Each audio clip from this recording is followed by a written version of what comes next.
or Remember project examines the interaction between two big ideas, memory and membership. In other words, we want to know how we remember the past depending on who we are and what communities we are part of. Thus, we analyze official and family narratives of two controversial episodes in Belgium's national past: the collaboration during World War II and its repression, and the colonization of Congo. These historical events have led to divergent memories within groups at different levels.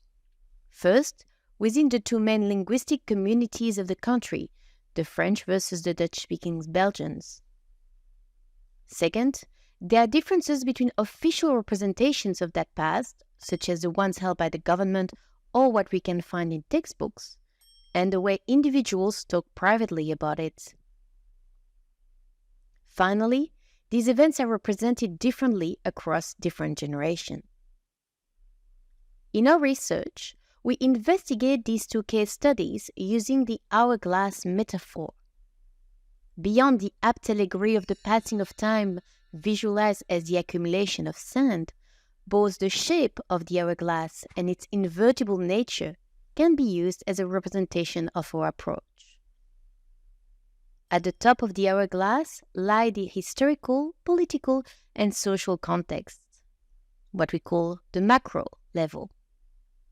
To study the macro level, we are analyzing the way these two events have been represented in the media, in political discourses, and in textbooks through time. But let's go back to our hourglass. In the center, the narrow passage between the two bulbs represents a particular case of family memory, the meso level. It acts as a filter, a meeting point between the official history and the private, more intimate version of this past. At the bottom rests the individual, the micro level. However, the individual is not an empty receptacle. In this broad space lies the individual's idiosyncrasies, such as the personal beliefs, attitudes, or social identifications, all of which will influence the way they apprehend and reconstruct the past.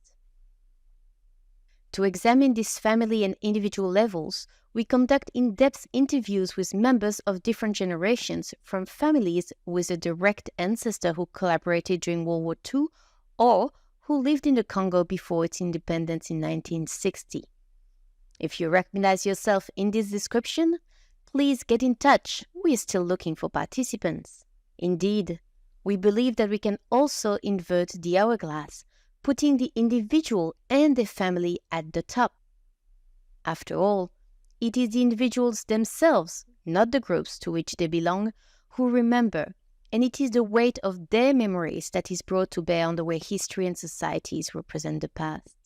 Finally, turning the hourglass on its side reveals its resemblance to the infinity symbol, hinting to the never-ending loop between the two sides. Memory is never set in stone. It evolves and develops, depending on the availability of information, the perception of the generation, the identity, the needs, the goals, the functions, and the roles of the individual and the collective.